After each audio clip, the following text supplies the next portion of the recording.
everyone, welcome to my channel. My name is Rachel. I'm a speech language pathologist turned homeschool mom to two boys, a kindergartner and a second grader. And into this video, we are going to be talking all about sensory processing differences, specifically in our gifted children. So let's get right into this video.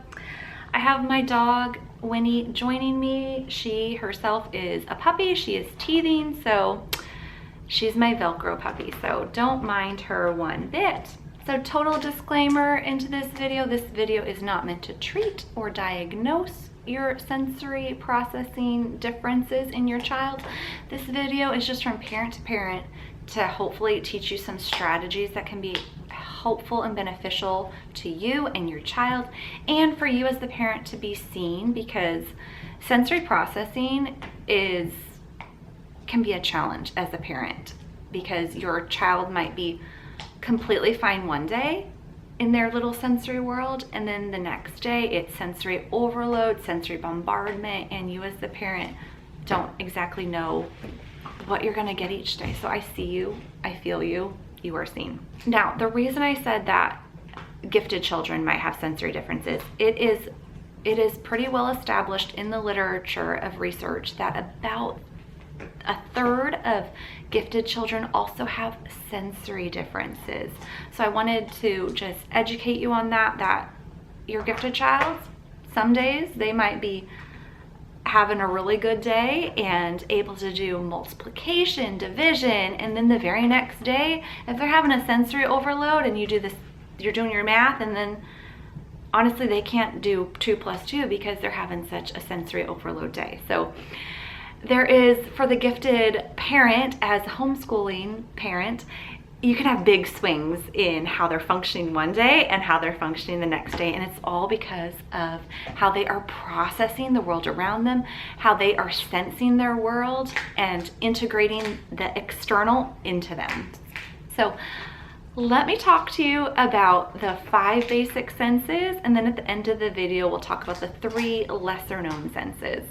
Oh, and I should say, for each sense, I'm going to kind of break it down into the kids that are seeking out that sense, and then the kids that are avoiding that sense, because there are 2 spectrums to each of the senses.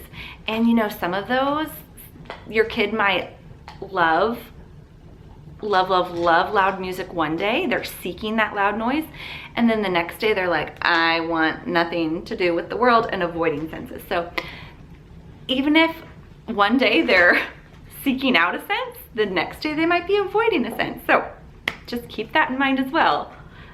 No human on this planet has the same sensory profile. Your child is unique and specific. 5 basic senses: taste, touch, hearing, vision, and smell. Now, the first category we're going to discuss is taste. Also incorporated into taste is like oral motor. So for kids that are seeking after that taste category or that oral motor, you might see them chewing on their shirt, chewing the pencil, chewing the eraser. They might be putting their fingers in their mouth. They might even be sucking their thumb still at this early elementary school level. Those are the seekers. So on the opposite end, for the taste avoiders, these are your picky eaters. These are the kids that might be very resistant to oral care. So teeth brushing, mouthwash, that might be very difficult. Them going to the dentist might be a huge sensory overload for them. Now, some strategies to help with your kids that are seeking after taste or seeking after the oral motor is having them do like difficult activities with their mouth. They might need to be crunching on carrots, crunching on broccoli. I would definitely stay away and avoid ice. It is known to crack teeth, so I would not recommend ice at all. But you might want to have them chewing gum, sucking on a lollipop. These might be things they need during the school day to help them function at their optimal level. Some other strategies for our oral motor seekers, our taste seekers, There are lots of different sensory tools you can get for the mouth. Like there's like rubber tools, like a shark tooth that your child might want to suck on. There's also like mouth teethers. And at this early elementary school age level, I mean, social appropriateness, you really do have to teach your children when that is okay to use and when it is not socially appropriate to use. And the other big thing for our taste seekers, they're the kids, you know, shoving food in their mouth or having residue on their face and not even being aware of it. So potentially having a little mirror at the homeschool table so that they know when food is on their face and they can use the napkin discreetly. Because if they cannot even sense that food is on their face, you need to give them a tool that can help them.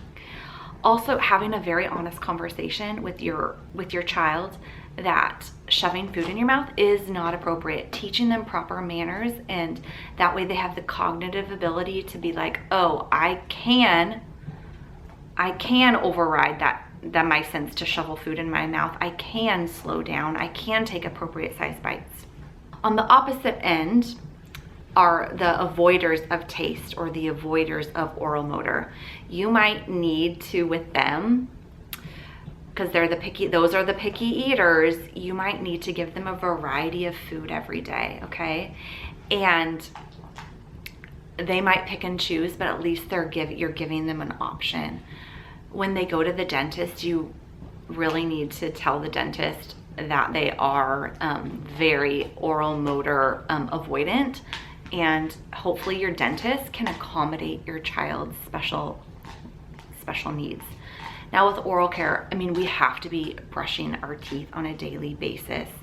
I would recommend every single day, I know it might be a struggle, but every single day brushing their teeth, letting them do it, I've noticed allows them to have more autonomy over it, but definitely making sure and checking in their mouth as best as possible. And you might be having to buy 5 different toothpastes just to find the brand and the taste that they like the best. Now, your next basic sense I'm going to be talking about is smell, and I'm talking about smell right after taste because they are very closely linked.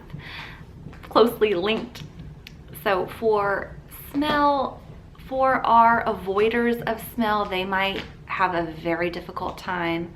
I have a dog right here. They might have a very hard time cleaning up after a dog.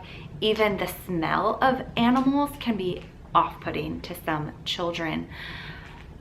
They might have a very hard time in crowds because there's lots of smells from people.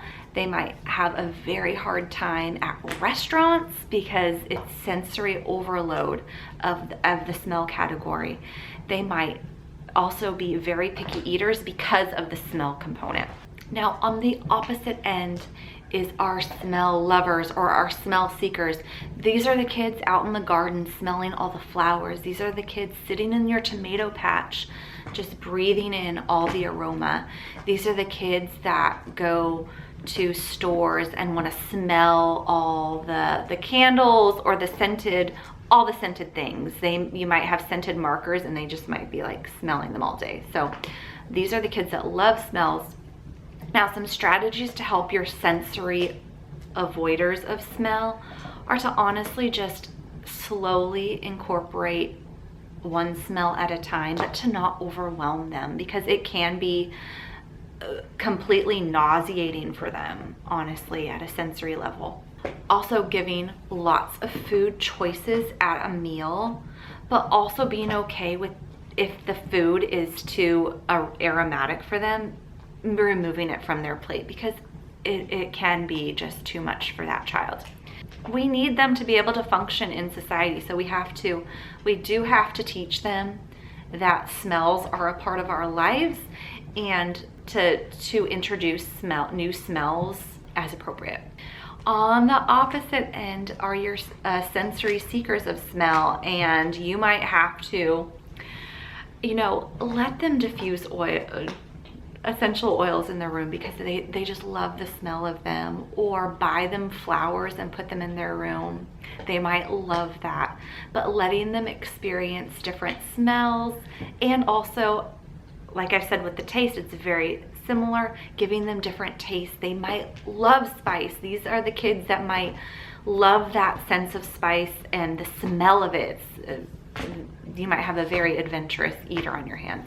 Now for our third basic sense, I'm going to be talking about the visual component. Now I will preface this by saying, if your child has an underlying need, say it's farsighted, nearsighted, amblyopia, astigmatism, they need to have that addressed by your optometrist, ophthalmologist. There is even a specialized therapy called vision therapy that can help with visual scanning, visual tracking. If your child has an underlying visual condition, vision therapy might be able to help with that.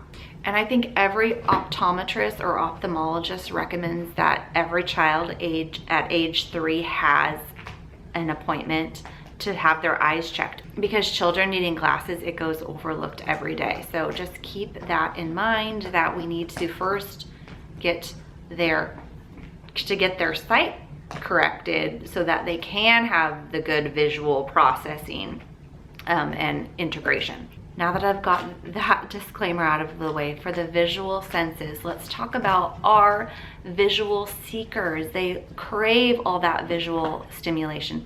These are the kids you might see shining flashlights in their eyes. See, these are the kids looking at the TV way up close. These are the kids that might have picture books like right up to their face or far away. They might be just enjoying all the visual stimulation that they can provide with their, putting fingers across their eyes. They might just crave anything visual.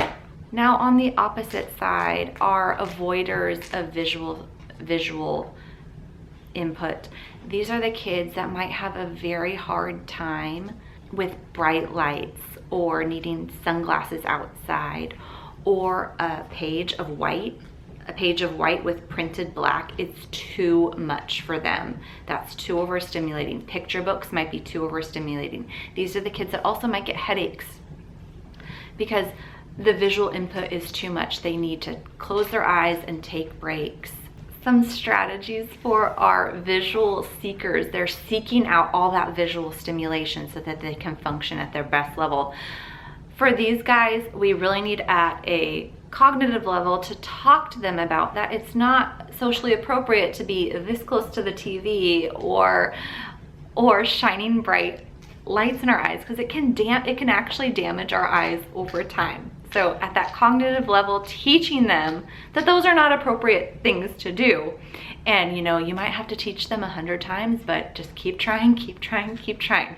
Also for our visual seekers, giving them lots of visual activities to do. These are the kids that might love art activities. They want to see all those bright colors. They want to be creating with their visual process. They might love crossword puzzles. They might love word finds. They might even respond really well to actually doing some visual therapy tasks. So some visual therapy tasks are, you can look these up online, but some ones that I've done with my boys are doorway saccades, Michigan tracking. Now some strategies for your kids that are the visual avoiders. It's just vision can be completely too much. Honestly, it happens to me sometimes. So taking breaks during school is a game changer. Letting your child just sit and close their eyes can actually really help them just cut out all of that input, that visual input, and just relax their mind. Another huge one is limiting the visual content that you present the child. So using a line guide to literally block out, most of the page, to go line by line. Also just taking an index card, cutting a hole, like a rectangle in that index card, and then using that index card to what is in that rectangle are the only words that the child has that visual input to read. And that can actually really help the child with their reading abilities. But also for our kids that are avoiding that visual content, like I said, the breaks is key, but also having, they might even need sunglasses during school, and they probably definitely need sunglasses outside, or a hat, just to block that excess light. It can be very overwhelming.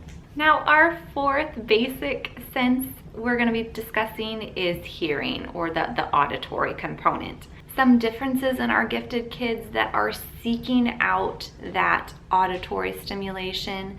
They might be the kids wanting their music on full blast. They might be the kids banging, and they might be the kids that are making noise wherever they go. They might be talking a lot. They might be even making noises with their mouth so that they get more auditory stimulation. These are the kids that they love noise. They love talking. They love being spoken to.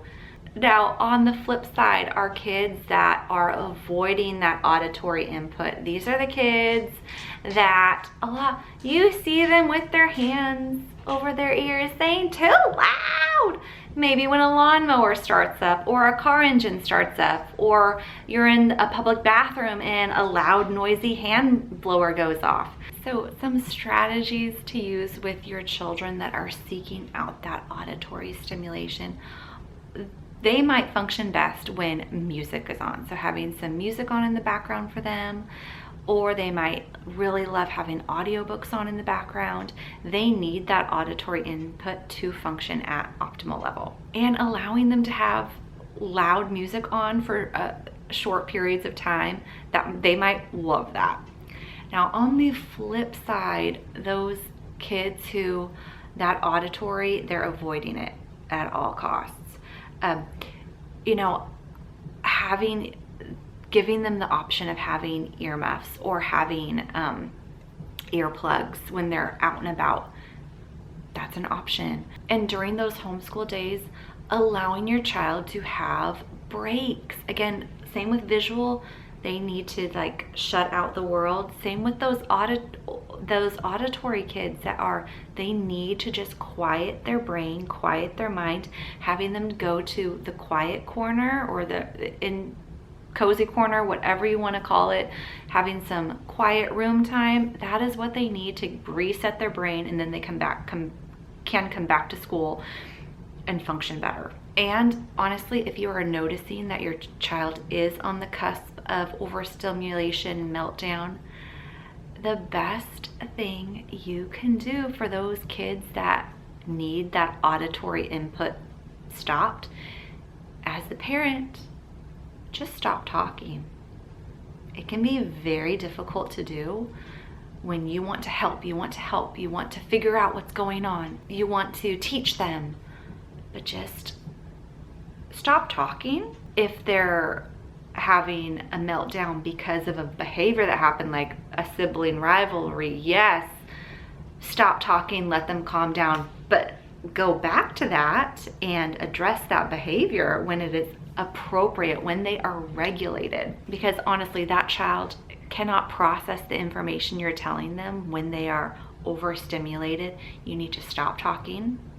Let me tell you, it actually does work. Now, our fifth and final basic sense is tactile. So for our kids that are tactile seekers, these are the kids that touch everything. Even when you, please hands in lap, please look with your eyes. No, these are the kids that are running their hands over the walls. These are the kids at the grocery store touching every single box. These are also the kids that are unaware of food on their face, or maybe even unaware of dirt on their body. These are the kids that might love hugs from everyone, like those deep pressure hugs. These are the kids that love that tactile input. On the flip side, children who are trying to avoid tactile stimulation, these are the kids that might have difficulty wearing certain types of clothing. They might not enjoy giving hugs or receiving kisses. That just might be too much for their body. These are the kids, they might not enjoy simple grooming tasks like having their hair combed or even having a bath or a shower. They might not enjoy swimming because it's just too much senses. They might have a difficult time with, if For example, if their chair is too hot or if their chair is too cold, or if the fabric isn't right, they might have a hard time just functioning with the things they are feeling on their body. These tactile avoiders also might not like being barefoot. They might not like being on the grass or the sand, and they probably don't like getting messy. Now, some strategies to help your gifted child who is seeking after those tactile experiences. So during the school day, giving them a weighted blanket might feel really good to them, because deep pressure helps to calm the central nervous system. Whereas on the opposite side, light pressure is actually tells your body that danger is present. Just FYI. Another strategy for your child who is that tactile seeker is having things at the homeschool table that they can touch that are appropriate. They might like to rub a certain like stuffy, or to feel a certain fabric, or to have some even like that kind of grit paper or bumpy paper, or they might want to have the, you know, the fidget spinner or the poppers. So something to give them to do that they might need that tactile stimulation. They have to have their fingers moving. These are the kids that also might need different seating options or standing options during lessons. They might need to lay on the carpet. They might need to stand up, because if you're standing, that puts nice pressure on your feet. They might like that. They might want to sit down and have that pressure on their bottom. They might need to lay down on their tummy. So it's just, again, whatever your child's tactile needs are, try to accommodate those. Now for our tactile avoiders, some strategies that we need to use to accommodate them are having a very comfortable chair. A comfortable chair can change everything. Also they might need extra support in their chair for their feet. So maybe having a step stool under their feet to give them extra support. They might really enjoy that. Maybe they do like also laying on the ground or on pillows, just finding a comfortable environment for the child to sit in or stand in during school.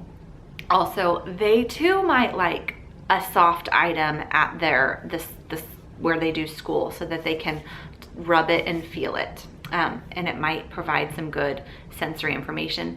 They too actually might want a weighted blanket. It kind of just depends on their profile and what they crave as comfort. So guys, that covers the 5 basic senses.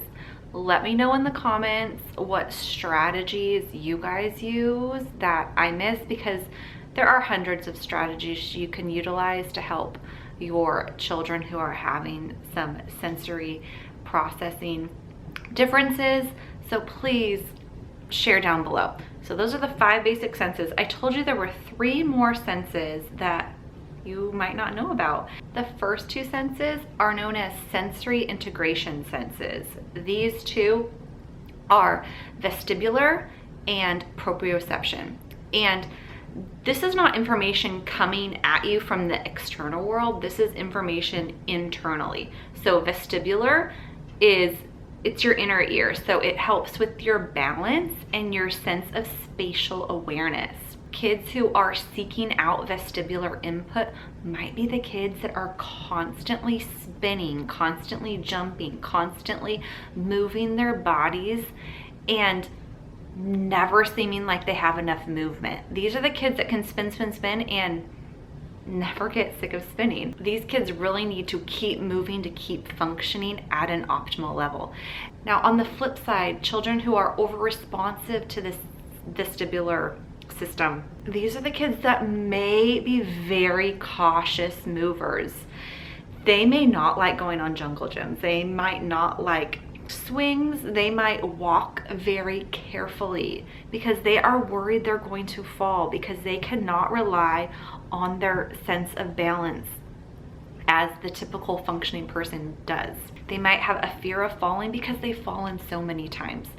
Now, with any vestibular differences that kids have, honestly, you need to have a physical therapist or an occupational therapist be helping you with that, with those areas, because those are internal skills integration that needs some correction from a trained occupational therapist or physical therapist. So that would be my recommendation. And the second sensory integration sense is proprioception. Now, proprioception, I'm going to read the exact definition so that I do not mess up the definition. So proprioception is the sensory system that provides information about the position and movement of your body in relation to itself and the environment. It's essential for motor control and postural stability. So children who have maybe some difficulties in this area, they might have difficulty with bike riding, jump roping, tying their shoes, sitting upright. They might have that W sit. They might have too tight of a pencil grip, and they also might chew on a lot of things.